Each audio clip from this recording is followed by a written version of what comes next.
Now, let us move towards the individual components of the electron transport chain and see their structure and functioning.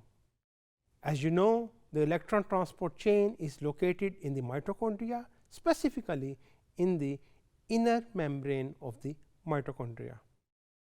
The inner membrane of mitochondria has a unique structure and location, and this location is very important for the proper processing of the process of ETC or electron transport chain. Why this location is so important? Because the electron transport chain always take different sort of moieties or molecules from different metabolic pathways like Krebs cycle or glycolysis, etc. So, these pathways, because they take place in the matrix of the mitochondria, that is why the location of the ETC, which is the inner mitochondrial membrane, that location is very I would say useful here, because then the pathways which are giving different sort of things for the process of ETC, they are linked and they are very easily linked with the ETC. So, the electron transport chain, as you know, consists of 4 complexes. They are named as complex 1, complex 2, complex 3 and complex 4. These complexes are made of different structures.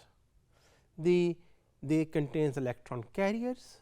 These structures and electron carriers can be made up of proteins, or they can be non-protein in nature. For instance, the protein complexes, they can be flavin containing dehydrogenases, or iron sulfur containing proteins, or cytochromes, or they can be the electron carriers which are not proteins, for example, coenzyme Q.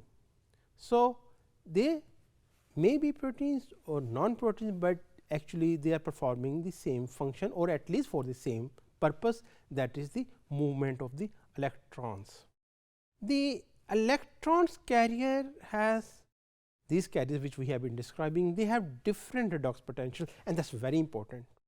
It is the difference in the redox potential of these carriers in the complex 1 into complex 2, 3 and 4, that the electrons then move from low redox potential to the higher redox potential, and in this way this movement is used for the other purposes which we will be talking about soon. The 4 complexes which are involved in the movement of the electrons, they finally give rise to the ATP synthesis.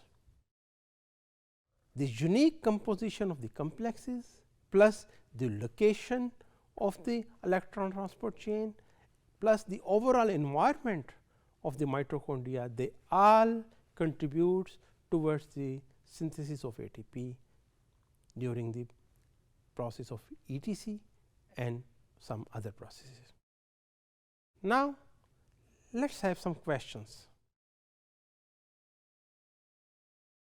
Why nature selected mitochondria for the process of electron transport chain? Mitochondria ही क्यों?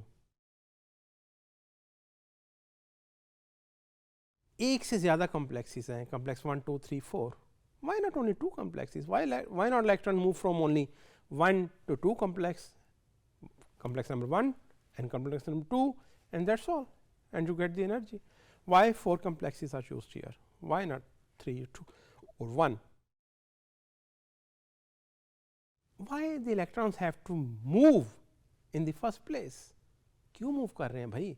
इस movement का फायदा क्या है? काहे को move करना है इन्होंने? Why they have to move?